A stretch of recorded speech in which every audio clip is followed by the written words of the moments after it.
ஓம் சாந்தி. ஜனவரி 13, 2024. காலை முரளி பாப்தாதா மதுபன். சாராம்சம். இனிய குழந்தைகளே, மக்கள் தங்கள் சரீரங்களின் நன்மைக்காக பல வழிமுறைகளை உருவாக்குகிறார்கள். ஆனால் தந்தை மாத்திரமே ஆத்மாவின் முன்னேற்றத்திற்கும் எழுச்சி ஸ்திதிக்குமான வழிமுறைகளை உங்களுக்கு கொடுக்கின்றார். இது தந்தையின் பொறுப்பு மாத்திரமே ஆகும். கேள்வி: குழந்தைகளாகிய நீங்கள் தொடர்ந்தும் நிலையான முன்னேற்றத்தை அடைவதற்கு தந்தை கொடுக்கும் மேன்மையான வழிகாட்டல்கள் எவை? பதில்: குழந்தைகளே, முன்னேற்றம் அடைய வேண்டுமாயின் 1. எப்போதும் நினைவு யாத்திரையில் நிலைத்திருங்கள். தந்தையை நினைவு செய்வதன் மூலமே ஆத்மாவிலுள்ள துரு அகற்றப்படும். 2. ஒருபோதும் கடந்த கால நினைவுகளுடனோ அல்லது எதிர்காலத்தின் எதிர்பார்ப்புகளுடனோ இருக்காதீர்கள். 3. உங்கள் சரீரத்தின் ஜீவனோபாயத்திற்கு தேவையான செயல்களை செய்யுங்கள். ஆயினும் உங்களுக்கு இருக்கும் நேரத்தை வீணாக்காதீர்கள். தந்தையை நினைவு செய்வதில் உங்கள் நேரத்தை தகுதி வாய்ந்த முறையில் பயன்படுத்துங்கள். 4. குறைந்தபட்சம் 8 மணி தியானம் இறை சேவை செய்யுங்கள். நீங்கள் தொடர்ந்து முன்னேறுவீர்கள். ஓம் சாந்தி. ஆன்மீக தந்தை ஆன்மீக குழந்தைகளாகிய உங்களுக்கு, அதாவது ஆத்மாக்களாகிய உங்களுக்கு விளங்கப்படுத்துகிறார். பரமாத்மாவே ஆத்மாக்களுக்கான பொறுப்பை கொண்டுள்ளார் என்றும், அவரால் மாத்திரமே ஆத்மாக்கள் அனைவருக்கும் முன்னேற்றத்திற்கும் மன அமைதிக்கும் வழிகாட்ட முடியும் என்று மக்கள் கூறுகின்றார்கள்.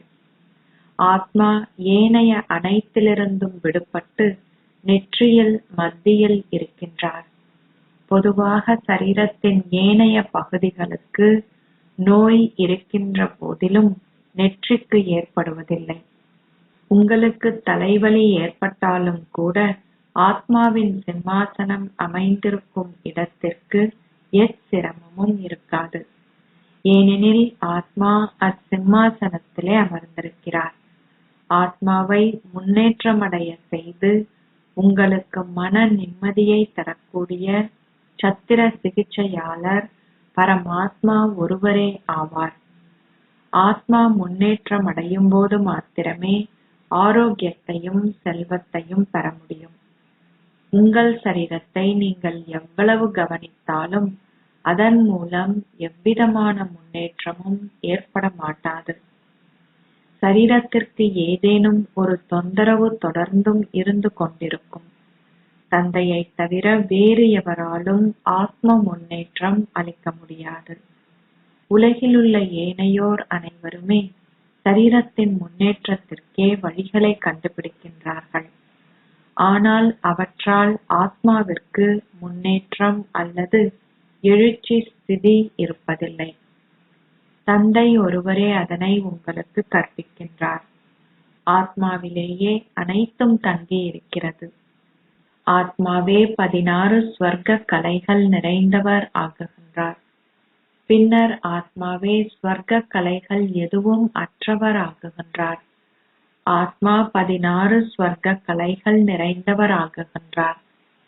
ஆத்மாவின் ஸ்வர்க்க கலைகள் எவ்வாறு குறைவடைகின்றன என்பதை தந்தை மாத்திரமே உங்களுக்கு விளங்கப்படுத்துகின்றார். தந்தை கூறுகிறார், சத்திய யுகத்தில் நீங்கள் அதிகளவு சந்தோஷத்துடன் இருந்தீர்கள். ஆத்மா தனது எழுச்சி ஸ்திதியில் இருந்தார். ஆத்மா எவ்வாறு முன்னேற்றம் அடையலாம் என்பதை ஏனைய சற்சங்கங்களில் அவர்கள் விளங்கப்படுத்துவதில்லை. அவர்கள் பௌதீக போதையில் இருக்கிறார்கள். அவர்கள் சரீர உணர்வுடையவர்களாக இருக்கின்றார்கள். ஆனால் தந்தையோ உங்களை ஆத்ம உணர்வுடையவர்கள் ஆக்குகிறார். தமோபிரதான் ஆகியுள்ள ஆத்மாக்கள் சதோபிரதான் ஆக்கப்பட வேண்டும். இங்கே அனைத்திலும் ஆன்மீகம் உள்ளது. ஆனால் அங்கே அனைத்தும் பௌதீகமாகும். சத்திர சிகிச்சையாளர்கள் இருதயங்களை மாற்றும் சத்திர சிகிச்சையை செய்கிறார்கள். அதற்கு ஆத்மாவுடன் எந்த தொடர்பும் இல்லை. ஆத்மாக்கள் நெற்றியின் மத்தியில் இருக்கிறார்கள். ஆத்மாவிற்கு சத்திர சிகிச்சை போன்ற எதனையும் செய்ய முடியாது. அச்சா, ஆத்மா ஒரு முறை மாத்திரமே ஈடேற்றப்படுகின்றார் என்று தந்தை விளங்கப்படுத்துகிறார். ஆத்மா தமோபிரதான் ஆகும்போது ஆத்மாக்களின் ஈடேற்றத்திற்காக தந்தை வருகிறார். அவர் இல்லாமல் ஆத்மாக்கள் எவராலும் எழுச்சி ஸ்திதியை அடைய முடியாது. தந்தை கூறுகிறார், அத்தீய தமோபிரதான் ஆத்மாக்களினால் என்னிடம் வர முடியாது. மக்கள் உங்களிடம் வரும்போது எவ்வாறு அமைதி ஏற்பட முடியும் என்றோ, எவ்வாறு முன்னேற்றம் அடைய முடியும் என்றும் உங்களை கேட்கிறார்கள். எவ்வாறாயினும் முன்னேற்றம் அடைந்த பின்னர் எங்கே செல்வார்கள் என்று அல்லது என்ன நடைபெறும் என்றோ அவர்களுக்கு தெரியாது. அவர்கள் கூவி அழைக்கின்றார்கள், தூய்மையற்றவர்களை தூய்மையாக்க வாருங்கள், எங்களை ஜீவன் முக்தி தாமத்திற்கு அழைத்து செல்ல வாருங்கள். எனவே அவர் ஆத்மாக்களை தன்னுடன் அழைத்து செல்வார். சரீரங்கள் இங்கே அழிக்கப்படும். எவ்வாறாயினும் இவ்விஷயங்கள் எவருடைய புத்தியிலும் இல்லை. இவை கடவுளின் வழிகாட்டல்களாகும். ஏனைய அனைத்தும் மனிதர்களுடைய வழிகாட்டல்களாகும். கடவுளின் வழிகாட்டல்களை பின்பற்றுவதன் மூலம் நீங்கள் ஆகாயத்திற்கு செல்கின்றீர்கள். அதாவது நீங்கள் சாந்தி தாமத்தையும் சந்தோஷ தாமத்தையும் அடைகிறீர்கள். அதன் பின்னர் நாடகத்திற்கேற்ப நீங்கள் கீழே வரவும் வேண்டும். ஆத்மாவிற்கு ஈடேற்றம் அளிக்க தந்தையை தவிர வேறு எந்த சத்திர சிகிச்சையாளரும் இல்லை. அதன் பின்னர் அச்சத்திர சிகிச்சையாளர் உங்களையும் தன்னை போன்றவர் ஆக்குகிறார். சிலர் மற்றவர்களில் மிக நல்ல முன்னேற்றத்தை ஏற்படுத்துகிறார்கள். சிலர் நடுத்தரமான முன்னேற்றத்தையும் ஏனையோர் மூன்றாம் தரமான முன்னேற்றத்தையுமே மற்றவர்களில் ஏற்படுத்துகிறார்கள். தந்தை ஒருவரே ஆத்மாக்களின் முன்னேற்றத்திற்கு பொறுப்பானவர். உலகிலுள்ள எவருக்குமே இது தெரியாது. தந்தை கூறுகிறார், அந்த சாதுக்கள் போன்றோரையும் ஈடேற்றுவதற்காகவே நான் வருகிறேன். ஆத்மாக்கள் முதலில் கீழிறங்கும் போது அவர்கள் தூய்மையாக இருக்கிறார்கள். இப்போது தந்தை அனைவரிலும் முன்னேற்றத்தை ஏற்படுத்துவதற்காக வந்திருக்கின்றார். நீங்கள் செய்யும் முயற்சிக்கேற்ப வரிசை கிரமமாக தொடர்ந்தும் முன்னேறி செல்வதை பாருங்கள். அங்கே உங்களுக்கு முதல் தரமான சரீரம் ஒன்று கிடைக்கும். தந்தை அழிவற்ற சத்திர சிகிச்சையாளர். அவர் மாத்திரமே வந்து உங்களுக்கு முன்னேற்றத்தை ஏற்படுத்துகிறார். அதன் பிறகு நீங்கள் உங்கள் அதி மேலான இனிய வீட்டுக்கு செல்வீர்கள். அவர்கள் சந்திரனுக்கு செல்கிறார்கள். நீங்கள் முன்னேற்றம் அடைவதற்காக அழிவற்ற சத்திர சிகிச்சையாளர் கூறுகிறார், சதா என்னை மட்டும் நினைவு செய்யுங்கள், உங்கள் பாவங்கள் அழியும். உலகெங்கும் உள்ள குழந்தைகளை தந்தை விடுதலை செய்கிறார். நீங்கள் ஸ்வர்க்கத்திற்கு செல்லும் போது ஏனைய அனைவரும் சாந்தி தாமத்தில் இருப்பார்கள். தந்தை மிக அற்புதமானதொரு பணியை மேற்கொள்கிறார். இது தந்தையின் அற்புதமே. இதனாலேயே உங்கள் வழியையும் முறையையும் நீங்களே அறிவீர்கள் என்று கூறப்படுகிறது. ஆத்மாக்களுக்கே வழிகாட்டல்கள் கொடுக்கப்படுகின்றன. ஆத்மா பிரிந்திருப்பாராயின் அவரால் வழிகாட்டல்களை பெற முடியாது. கடவுளின் வழிகாட்டல்களின் மூலம் எழுச்சி ஸ்திதியும் மனித வழிகாட்டல்களின் மூலம் வீழ்ச்சி ஸ்திதியும் உள்ளன. இதுவும் நாடகத்தில் நிச்சயிக்கப்பட்டுள்ளது. ஆத்மாக்கள் இப்போது ஸ்வர்க்கம் இருப்பதாக நினைக்கிறார்கள். மேலும் நீங்கள் முன்னேறி செல்லும் போது இது ஸ்வர்க்கமா அல்லது நரகமா என்பதை நீங்களே அறிந்து கொள்வீர்கள். மொழிக்காக அவர்கள் அதிகளவு கலவரத்தை விளைவிக்கிறார்கள்.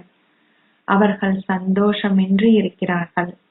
ஸ்வர்க்கத்தில் துன்பம் இருக்க மாட்டாது, பூமி அதிர்ச்சியும் இருக்க மாட்டாது. இப்போது பழைய உலகம் அழிக்கப்பட்டு ஸ்வர்க்கம் ஸ்தாபிக்கப்படவுள்ளது. அரை கல்பத்தின் பின்னர் அதுவும் மறைந்துவிடும். துவாரகை கடலுக்குள் மூழ்கியது என்று கூறுகிறார்கள். தங்கத்தினாலானவை கீழே புதைந்து விட்டன. பூமி அதிர்ச்சியின் போது அவை நிச்சயமாக கீழே புதைக்கப்படும். அவர்கள் கடலுக்குள் தோண்டி அவற்றை வெளியே எடுத்து வருவதில்லை. நிலத்தை தோண்டும் போது அங்கே புதையல்களை கண்டுபிடிக்கிறார்கள். தந்தை கூறுகிறார், நான் அனைவரையும் ஈடேற்றுகின்றேன். அதன் பின்னர் அனைவரும் என்னை அவதூறு செய்து அவமதிக்கிறார்கள். என்னை அவதூறு செய்பவர்களையும் நான் ஈடேற்றுகின்றேன். எனவே நிச்சயமாக எனது புகழ் இருக்கும். பக்தி மார்க்கத்தில் எவ்வளவு மரியாதை உள்ளது என்று பாருங்கள். குழந்தைகளாகிய நீங்களும் தந்தையை அதிகளவு புகழ்கிறீர்கள். படத்தில் 32 தெய்வீக குணங்களை காட்டுகின்றார்கள். நீங்கள் இப்பொழுது தந்தையைப் போன்று தெய்வீக குணங்கள் நிறைந்தவர்கள் ஆகுகின்றீர்கள். எனவே அதற்கேற்ற முயற்சியையும் நீங்கள் செய்ய வேண்டும். உங்கள் நேரத்தை நீங்கள் வீணாக்கக் கூடாது. அனைவரிலும் அதிமேலான தந்தை உங்களுக்கு கற்பிப்பதால் நீங்கள் நாளாந்தம் கற்க வேண்டும். அவரே அழிவற்ற தந்தையும் ஆசிரியரும் ஆவார். காலம் தாழ்ந்து வாழ்ந்தவர்கள் பழையவர்களை விடவும் முன்னேறி செல்கின்றார்கள். முழு உலகமும் இப்பொழுது தந்தையின் ஊடாக முன்னேற்றமடைகிறது. தந்தையே ஸ்ரீ கிருஷ்ணரையும் தெய்வீக குணங்கள் நிறைந்தவர் ஆக்குகின்றார். அவர் ஒருவரே அனைவருக்கும் அருள்பவர். ஏனைய அனைவரும் பெறுபவர்களே. நீங்கள் செய்யும் முயற்சிக்கேற்ப வரிசை கிரமமாக இவ்வம்சம் உருவாக்கப்படுகிறது. எல்லையற்ற தந்தை எத்தனை இனிமையானவர் என்றும் எத்தனை அழகானவர் என்றும் பாருங்கள். நீங்கள் அனைவருமே அதிமேலான தந்தையின் மூலம் இப்போது முன்னேற்றம் அடைகிறீர்கள். ஏனைய அனைவருமே ஏணியில் இறங்க வேண்டும். இது தந்தையின் அற்புதமே. நீங்கள் உண்டு பருகி நீங்கள் செய்வதை செய்யுங்கள். ஆனால் தந்தையின் புகழை பாடுங்கள். பாபாவை நீங்கள் நினைவு செய்வதனால் உங்களால் உணவு உண்ண முடியாதுள்ளது என்றல்ல. இரவில் உங்களுக்கு அதிகளவு நேரம் உள்ளது. குறைந்தபட்சம் உங்களுக்கு 8 மணி தியாலம் உள்ளது. தந்தை கூறுகிறார், இந்த அரசாங்கத்திற்காக குறைந்தபட்சம் 8 மணி தியாலமேனும் சேவை செய்யுங்கள். இங்கே வருபவர்களுக்கு ஆத்ம முன்னேற்றத்திற்கான வழியை காட்டுங்கள். ஜீவன் முக்தி என்றால் உலக அதிபதியாக இருப்பதாகும். முக்தி என்பது பிரம்மாண்டத்தின் அதிபதியாக இருப்பதாகும். இதை விளங்கப்படுத்துவது இலகுவானது. ஆனாலும் சிலரது பாக்கியத்தில் இது இல்லை என்றால் அவர்களால் என்ன முயற்சியை செய்ய முடியும்? தந்தை விளங்கப்படுத்துகிறார், தந்தையை நினைவு செய்யாது ஆத்மாவிலுள்ள துரு அகற்றப்பட முடியாது. நீங்கள் நாள் முழுவதும் ஞானத்தை கொடுத்தாலும் தந்தையை நினைவு செய்யாது ஆத்மாவினால் முன்னேற முடியாது. தந்தை அதிகளவு அன்புடன் குழந்தைகளாகிய உங்களுக்கு தினமும் விளங்கப்படுத்துகிறார். ஆனால் நீங்கள் முன்னேறுகிறீர்களா இல்லையா என்பதை நீங்களே புரிந்து கொண்டிருப்பீர்கள். இங்கே இருக்கும் குழந்தைகளாகிய நீங்கள் மாத்திரமன்றி அனைத்து நிலையங்களிலும் உள்ள குழந்தைகளும் இதை கேட்டுக்கொண்டிருக்கிறார்கள். பதிவு செய்யும் இந்த இயந்திரம் இங்கே வைக்கப்பட்டுள்ளது. அதில் பதிவு செய்யப்பட்டு அது சேவைக்கு செல்கிறது. அது அதிகளவு சேவை செய்கிறது. குழந்தைகள் தாங்கள் சிவபாபாவின் முரளியை கேட்டுக் கொண்டிருக்கிறோம் என்று புரிந்து கொள்கிறார்கள். அதை அவர்கள் உங்கள் மூலம் கேட்கும்போது அது நேரடியானது அல்ல. பின்பு அவர்கள் அதனை நேரடியாக கேட்பதற்காக இங்கே வருகிறார்கள். பாபா அதனை பிரம்மாவின் வாய் மூலம் பேசுகிறார். அதாவது அவர் வாயினால் ஞானாமிர்தத்தை கொடுக்கிறார். இந்த நேரத்தில் உலகம் தமோ பிரதானாகி உள்ளதால் அதன் மீது ஞான மழை பொழியப்பட வேண்டிய அவசியம் ஏற்பட்டுள்ளது. அதிகளவு மழை நீர் இருக்கிறது. அந்த நீரின் மூலம் யாருமே தூய்மையாக முடியாது. இவை அனைத்தும் ஞான விஷயங்களாகும். தந்தை கூறுகிறார், இப்போது விழித்தெழுங்கள். நான் உங்களை அமைதி தாமத்திற்கு அழைத்து செல்கிறேன். இதில் ஆத்மாவாகிய உங்களுக்கு முன்னேற்றம் உள்ளது. ஏனையவை அனைத்தும் பௌதீக விஷயங்களாகும். நீங்கள் மட்டுமே ஆன்மீக விஷயங்களை செவிமடுக்கிறீர்கள். நீங்கள் மட்டுமே கோடான கோடீஸ்வரர்களாகவும் பாக்கியசாலிகளாகவும் ஆகுகிறீர்கள். தந்தை ஏழைகளின் பிரபு ஆவார். ஏழைகள் மட்டுமே இதனை செவிமடுக்கின்றார்கள். ஆகையாலேயே தந்தை கூறுகிறார், இந்த ஞானத்தை கல்லுபுத்தி உடையவர்களுக்கும் தெய்வீக குணங்கள் அற்றவர்களுக்கும் கொடுங்கள். அவை சத்திய யுகத்தில் இருப்பதில்லை. அது எல்லையற்ற சிவாலயமாகும். இப்போது இது எல்லையற்ற விலைமாதர் இல்லமாகும். இது முற்றிலும் தமோ பிரதான் ஆகும். இதற்கு மேல் எந்த இடமில்லை. இந்த தூய்மையற்ற உலகம் இப்போது மாற வேண்டும். பாரதத்திலேயே ராமராஜ்யமும் ராவண ராஜ்யமும் உள்ளன. எண்ணிக்கையற்ற சமயங்கள் நிலவும் போது அமைதியின்மையும் உள்ளது. எக்காலமும் யுத்தம் தொடர்ந்தும் இடம்பெறுகிறது. இப்போது மிகவும் உக்கிரமாக யுத்தம் இடம்பெறவுள்ளது. மகா யுத்தம் இடம்பெற்ற பின்னர் அது முடிவடையும். ஏனெனில் ராஜ்யம் ஸ்தாபிக்கப்பட வேண்டும் என்பதால் உங்கள் கர்மாத்தீத் நிலையை நீங்கள் அடைந்திருப்பீர்கள். எவராலும் கூற முடியாது. அந்த ஸ்திதியை அடைந்த பின்னர் கல்வி முடிவடைந்துவிடும். அதன் பின்னர் உங்கள் முயற்சிக்கேற்ப நீங்கள் மாற்றம் செய்யப்படுவீர்கள். இந்த வைக்கோற்போர் தீப்பிடித்து உடனே விநாசம் இடம்பெறும். அதுவே காரணமற்ற இரத்த வெள்ளம் என்று அழைக்கப்படுகிறது. அனைவரும் அனாவசியமாக மரணிப்பார்கள். இரத்த ஆறுகள் ஓடும். அதன் பின் பாலாறும் நெய்யாறும் ஓடும். அவல ஓலங்களின் பின்னர் வெற்றி முரசு கொட்டும். ஏனைய அனைவரும் அறியாமை என்ற உறக்கத்தில் உறங்கிக் கொண்டிருக்கும் போதே மரணிப்பார்கள். மிகவும் சாதுரியமாக ஸ்தாபனை இடம்பெற வேண்டும். தடைகளும் தாக்குதல்களும் இடம்பெறும். தாய்மார்களினால் ஸ்வர்க்க வாயில்கள் திறக்கப்படுகின்றன. பல ஆண்கள் இருக்கின்ற போதிலும் பிறப்பு கொடுப்பதால் ஆண்களை விட பெண்களே அதிகளவு வெகுமதியை பெறுகிறார்கள். அனைவரும் வரிசை கிரமமாக ஸ்வர்க்கத்திற்கு செல்வார்கள். சிலர் அடுத்தடுத்த 2 பிறவிகள் ஆணாகவே பிறக்கக்கூடும். நாடகத்தில் நிச்சயிக்கப்பட்டிருக்கும் கணக்கே இடம்பெறும். ஆத்ம முன்னேற்றம் இருக்கும்போது அதிகளவு மாற்றங்கள் இருக்கும். சிலர் அதி மேலானவர்களாகவும் சிலர் அதி கீழானவர்களாகவும் ஆகுகிறார்கள். அரசர்களுக்கும் பிரஜைகளுக்கும் இடையில் பெரியதொரு வேறுபாடு உள்ளது. இனிமையிலும் இனிமையான குழந்தைகளுக்கு தந்தை விளங்கப்படுத்துகிறார், இப்போது முயற்சி செய்யுங்கள். யோகத்தின் மூலம் தூய்மையாகுங்கள். அப்போதே தாரணை இருக்க முடியும். இலக்கு மிகவும் உயர்ந்தது.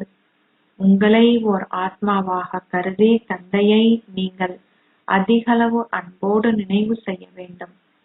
ஆத்மாக்கள் பரமாத்மாவை நேசிக்கிறார்கள். இது ஆன்மீக அன்பாகும். இதனூடாகவே ஆத்மா முன்னேற்றம் அடைகின்றது. பௌதீகமான அன்பினால் ஆத்மாக்கள் வீழ்ச்சி அடைகிறார்கள். சிலருக்கு பாக்கியத்தில் இல்லாத போது அவர்கள் விட்டு சென்று விடுகின்றார்கள். யக்ஞம் பராமரிக்கப்படல் வேண்டும். தாய்மார்கள் கொடுக்கும் ஒவ்வொரு சதங்களே இந்த யக்ஞத்தின் சேவைக்கு பயன்படுகின்றது. இங்கே ஏழைகளே பின்னர் செல்வந்தர்கள் ஆகுகிறார்கள். அனைத்தும் கல்வியிலேயே தங்கியுள்ளது. இப்போது நீங்கள் திருமண பாக்கியம் கொண்டவர்கள் ஆகுகின்றீர்கள். உங்கள் எல்லோருக்கும் இந்த உணர்வு உள்ளது. மாலையின் மணிகளாகப் போகின்றவர்களுக்கு இந்த நல்ல உணர்வு இருக்க வேண்டும். தொடர்ந்தும் சிவபாபாவை நினைவு செய்து சேவை செய்யும் போது அதிகளவு முன்னேற்றம் ஏற்படும். உங்கள் சரீரத்தையும் நீங்கள் சிவபாபாவின் சேவைக்காக அர்ப்பணிக்க வேண்டும். நாள் முழுவதும் இப்போதையில் இருப்பது உங்கள் மாமியார் வீட்டிற்கு போவது போன்றன்று. நீங்கள் எந்தளவு முன்னேற்றம் அடைந்திருக்கிறீர்கள் என்பதை நீங்கள் சோதித்து பார்க்க வேண்டும். பாபா கூறுகிறார், கடந்த காலத்தின் நினைவையோ எதிர்காலத்திற்கான எதிர்பார்ப்பையோ கொண்டிருக்காதீர்கள். உங்கள் ஜீவனோபாயத்திற்காக நீங்கள் செயல்களை செய்ய வேண்டும். உங்களுக்கு நேரம் இருக்கும் போதெல்லாம் தந்தையை நினைவு செய்தால் உங்கள் பாவங்கள் அழிக்கப்படும். பந்தனத்தில் இருப்பவர்களுக்கும் பாபா விளங்கப்படுத்துகிறார், அதிகளவு அன்புடனும் பணிவுடனும் உங்கள் கணவருக்கு நீங்கள் விளங்கப்படுத்த வேண்டும். அவர் உங்களை அடித்தால் அவருக்கு நீங்கள் மலர்கள் தூவ வேண்டும். உங்களை பாதுகாத்துக் கொள்வதற்கு நீங்கள் மிகவும் சாதுரியமாக இருக்க வேண்டும். உங்கள் கண்கள் மிகவும் சாந்தமாக இருக்க வேண்டும். அவை என்றுமே தளம்பல் அடையக்கூடாது. இதனாலேயே அங்கதன் உதாரணமாக காட்டப்பட்டுள்ளார். அவர் முற்றிலும் ஆட்ட அசைக்க முடியாதவராக இருந்தார். நீங்கள் அனைவருமே மகாவீரர்கள். கடந்த காலத்தில் நடந்தவற்றை நீங்கள் நினைவு செய்யவே கூடாது. எப்போதும் முகமலர்ச்சியோடு இருங்கள். நாடகத்தில் உறுதியாக இருங்கள். தந்தையே கூறுகிறார், நானும் நாடகத்தின் பந்தனத்தால் கட்டுண்டு இருக்கிறேன். அதில் வேறெதுவுமே இல்லை. கிருஷ்ணர் சுயதரிசன சக்கரத்தினால் அசுரர்களை கொன்றார் என்று எழுதப்பட்டிருக்கிறது. அவை அனைத்தும் கதைகளாகும். தந்தையால் வன்முறையில் ஈடுபட முடியாது. அந்த தந்தை ஆசிரியரும் ஆவார். அவர் எவரையேனும் கொல்வது சாத்தியமில்லை. அவை அனைத்தும் தற்காலத்தையே குறிக்கின்றன. ஒரு புறம் எண்ணிக்கையற்ற பல மனிதர்களும் மறுபுறம் நீங்களும் இருக்கிறீர்கள். வர விரும்புபவர்கள் தொடர்ந்தும் வருவார்கள். முன்னைய கல்பத்தை போன்றே அவர்கள் தொடர்ந்தும் தமது அந்தஸ்தை பெறுவார்கள். இதில் அதிசயங்களுக்கு இடமில்லை. தந்தை கருணை மிக்கவர். அவர் துன்பத்தை நீக்கி சந்தோஷத்தை அருள்பவர். எனவே அவரால் எவ்வாறு துன்பம் கொடுக்க முடியும்? அச்சா, இனிமையிலும் இனிமையான அன்புக்குரிய, எப்போதோ தொலைந்து இப்போது கண்டுபிடிக்கப்பட்டிருக்கும் குழந்தைகளுக்கு தாய் தந்தையாக இருக்கும் பாப் தாதாவின் அன்பும் நினைவுகளும் காலை வந்தனங்களும். ஆன்மீக தந்தை ஆன்மீக குழந்தைகளுக்கு நமஸ்தே சொல்கிறார். ஆன்மீக குழந்தைகள் ஆன்மீக தந்தைக்கு நமஸ்தே சொல்கின்றனர். தாரணைக்கான சாராம்சம். 1. இறை அரசாங்கத்திற்காக குறைந்தபட்சம் 8 மணி தியாலம் சேவை செய்து உங்கள் நேரத்தை தகுதி வாய்ந்த வழியில் பயன்படுத்துங்கள். தந்தையை போன்று தெய்வீக குணங்கள் நிறைந்தவர் ஆகுங்கள். 2. கடந்தவற்றை நினைவு செய்யாதீர்கள். கடந்தவை கடந்தவையாக இருக்கட்டும். எப்பொழுதும் முகமலர்ச்சியுடன் இருங்கள். நாடகத்தின் மீது மிகவும் உறுதியாக இருங்கள். ஆசீர்வாதம். வீணான எண்ணங்கள், வார்த்தைகள் மற்றும் செயல்களை சக்தி வாய்ந்ததாக மாற்றி அதன் மூலம் புனித அன்னமாக மாறுவீர்களாக. புனித அன்னம் என்றால் எண்ணங்கள், வார்த்தைகள் மற்றும் செயல்களை சக்தி வாய்ந்ததாக மாற்றுபவர். ஏனெனில் வீணானது என்பது கல் போன்றது. கற்களுக்கு மதிப்பு இல்லை. நகைகளுக்கு மதிப்பு உண்டு. ஒரு புனித அன்னம் ஏதாவது பயன் உள்ளதா இல்லையா என்பதை உடனடியாக அறிந்து கொள்கிறது. எதையும் செய்யும் போது இந்த விழிப்புணர்வு வெளிப்படட்டும். நாங்கள் ஞானம் நிறைந்த ராஜயோகி ஆத்மாக்கள். எங்களிடம் ஆளும் சக்தி, கட்டுப்படுத்தும் சக்தி உள்ளது மற்றும் எதுவும் வீணாக போக முடியாது. இந்த விழிப்புணர்வு உங்களை ஒரு புனித அன்னமாக மாற்றும். ஸ்லோகம்: இந்த உடலாகிய வீட்டிற்கு தன்னை விருந்தாளியாக கருதும் ஒருவரால் பற்று இல்லாமல் இருக்க முடியும். அவ்யக்த மௌனத்தின் மூலம் லேசான மற்றும் ஒளியாலான தேவதை ஸ்திதியை அனுபவம் செய்யுங்கள். நினைவு நாளில் அனைத்து போக்குவரத்தும் நிறுத்தப்பட்டு 3 நிமிடங்கள் மௌன அஞ்சலி செலுத்தப்படுகின்றது. அனைத்து நடவடிக்கைகளும் நிறுத்தப்பட்டுள்ளன. இது போலவே நீங்கள் எதையாவது செய்தாலும் சரி, பேசினாலும் சரி, அவ்வப்போது எண்ணங்களின் போக்குவரத்தை நிறுத்திப் பழகுங்கள். உங்கள் மனதில் உள்ள எண்ணங்களை 1 நிமிடம் நிறுத்துங்கள். உங்கள் உடலால் என்ன வேலை செய்தாலும் அதை நிறுத்திவிட்டு உங்கள் தேவதை வடிவில் உங்களை நிலைநிறுத்திக் கொள்ளுங்கள். ஓம் சாந்தி.